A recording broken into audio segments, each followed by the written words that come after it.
Right, now we've got a letter that we have written to the base commander. I'm going to read it out, and then if Ginny and Marie are going to try and hand this letter in. So I'll just read it out, and then, as I say, we're going to try and see if we can get this letter handed in to the base commander. I have to say they've made it absolutely clear that they will not accept this letter. Nobody on the base will accept the letter. We're not even sure if the police will accept the letter. That's the kind of level of denial and unaccountability that we have here.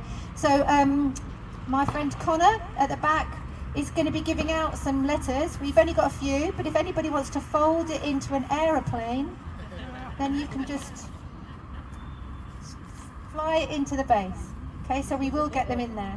So I'm just going to read it out without my glasses on.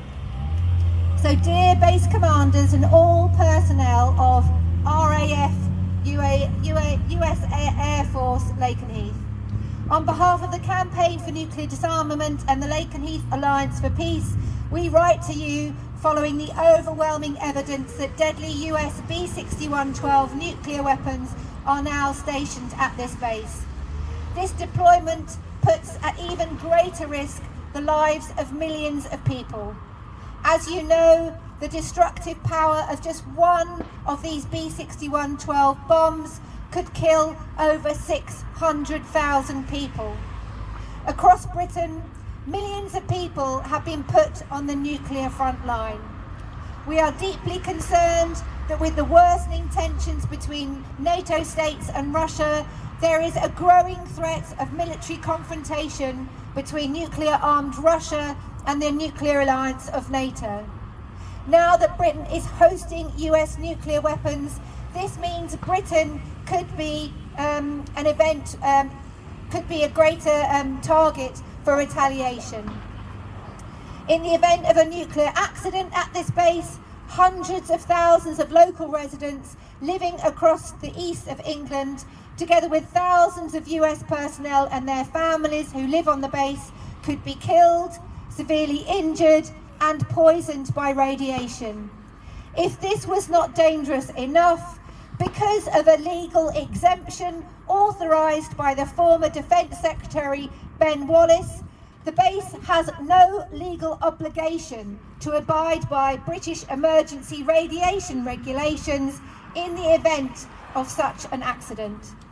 We are also horrified that, in light of the statement of the UN Commission on the inquiry of the occupied Palestinian territory and Israel, that Israel has committed 4 of the 5 genocidal acts defined under the 1948 Genocidal Convention. The base now could be in breach of that convention. We believe that this and all NATO bases make the world far more dangerous and put us all on the nuclear front line. To this end, we will continue to protest peacefully for the abolition of nuclear weapons and for the closure of RAF Lakenheath and all military bases. So this is a letter that we're now going to try and hand in to this base. Please do make your paper aeroplanes and ping them over the fence. But we're now going to ask Ginny and Marie to walk towards the base and see if they can hand in their letter.